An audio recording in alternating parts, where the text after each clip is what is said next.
Hi one, இன்றைக்கி இந்த வீடியோவில் ஒரு ரொம்ப பியூட்டிஃபுல்லான ஒரு பஃப் ஸ்லீவ் தான் எப்படி பண்ண போகிறதுன்னு பார்க்க போகிறீங்க.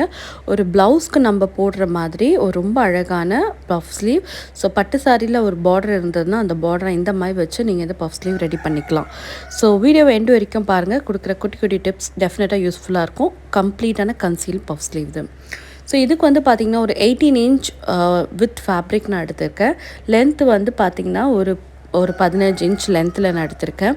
ஸோ இதை சென்டர் பாயிண்ட்டை நான் மார்க் பண்ணிடுறேன். சென்டர் பாயிண்ட்லேருந்து 1.5 இன்ச்சஸ்க்கு நம்ம சின்ன சின்னதாக ஒரு லைன்ஸ் வந்து ஃபஸ்ட்டு மார்க் பண்ணிடலாம்.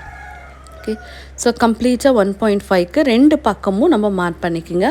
அதே மாதிரி சென்டர் பாயிண்ட்டும் நல்ல பெரிய லைனாக போட்டு மார்க் பண்ணிக்கோங்க. இப்போ இந்த சென்டர் பாயிண்ட்லேருந்து நான் இந்த மாதிரி இதை ப்ளீட் பண்ணுறேன் ஒரு பக்கமாக. ஸோ ஒரு பக்கமாக ப்ளீட் பண்ணிவிட்டு அதை பின் பண்ணிவிட்டு இன்னொரு பக்கமும் இதே மாதிரி, அதாவது சென்டரை மீட் ஆகிற மாதிரி வச்சு நம்ம பின் பண்ணிடுறோம். இப்போது அந்த பின் பண்ண அந்த சென்டர் பாயிண்ட்டை நம்ம இப்படி ஸ்ட்ரெயிட்டாக ஒரு தையல் போட்டு இதை ஸ்ட்ரிச் பண்ணிடலாம். ஸோ ஒன்ஸ் ஸ்ட்ரிச் பண்ணி முடித்த பிறகு உங்களுக்கு இந்த மாதிரி இருக்கும். இப்போ நம்ம மேலே இருக்கு இல்லையா, அந்த பகுதியை கொஞ்சம் தள்ளி தள்ளி வச்சு கொஞ்சம் அகலமாக கொஞ்சம் அலைன் பண்ணி அதையும் பின் பண்ணிக்கலாம்.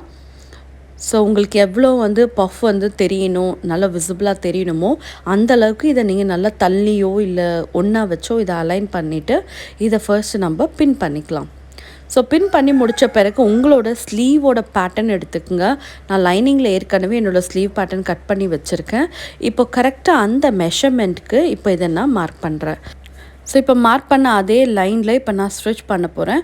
அந்த ப்ளீட்டிங் எங்கே இருக்கோ அந்த ப்ளீட்டிங்கில் அதே மாதிரி அலைன்மெண்ட்டில் இதை நம்ம ஸ்ட்ரிச் பண்ணிடுறோம். ஸ்ட்ரிச் பண்ணி முடித்த பிறகு இந்த லைனிங் ஃபேப்ரிக்கை திரும்பி அதே மாதிரி சென்டரில் வச்சு கம்ப்ளீட்டாக அந்த லைன்லேயே நம்ம இதை கட் பண்ணி எடுத்துட்டோன்னா நம்மளோட ஸ்லீவ் பேட்டர்ன் ரெடி ஆகிடும். ஸோ ஷார்ட் ஸ்லீவ் வைக்கிறீங்கன்னா இதோட நீங்கள் ஃபினிஷ் பண்ணிக்கலாம். லைனிங் அட்டாச் பண்ணி கீழே வந்து ஒரு பயாஸ் கொடுத்து மடித்து திருப்பிக்கலாம். ஒருவேளை என்கிட்ட பார்டர் இருந்ததுன்னா பார்டர் எப்படி கன்சீல் பண்ணுறதுன்னு பாருங்கள். பார்டரோட நல்ல பக்கமும் உங்களோட ஸ்லீவோட நல்ல பக்கமும் ஒன்றா மேட்ச் பண்ணுங்கள். லைனிங்கோட நல்ல பக்கமும் இந்த லைனிங் பீஸையும் ஒன்றா மேட்ச் பண்ணுங்கள். மேட்ச் பண்ணி இதுக்கு மேலே ஒரு ஸ்டிச் போட்டு இதை ஃபர்ஸ்ட் நம்ம செக்யூர் பண்ணிடலாம். ஓகே, ஸோ ஸ்டிச் போட்டு முடித்த பிறகு இப்போ டவுன் ஃபோல்ட் பண்ண போகிறோம்.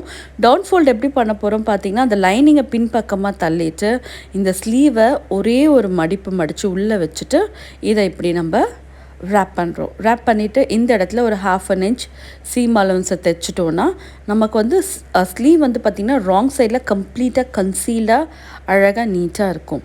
ஓகே, ஸோ இப்போ இதை நம்ம உள்ளேருந்து எடுத்துட்டு நம்ம பார்க்கும்போது கம்ப்ளீட்டாக எல்லாம் கன்சீல்டாக அழகாக இருக்கும். ஸோ ஸ்லீவ் வந்து இப்போ நம்ம ரெடி ஆகிடுச்சு. உங்களுக்கு வேணா கீழே தான் லேஸ் கொடுத்து இந்த மாதிரி ஃபினிஷ் பண்ணிடலாம். ஸோ வீடியோ பிடிச்சிருந்தால் லைக் பண்ணுங்கள், ஷேர் பண்ணுங்கள், மறக்காமல் சப்ஸ்கிரைப் பண்ணுங்கள். ஸோ தட் எந்த வீடியோ நீங்கள் மிஸ் பண்ணாமல் பார்க்கலாம். See you next time. Till then, take care. Bye-bye.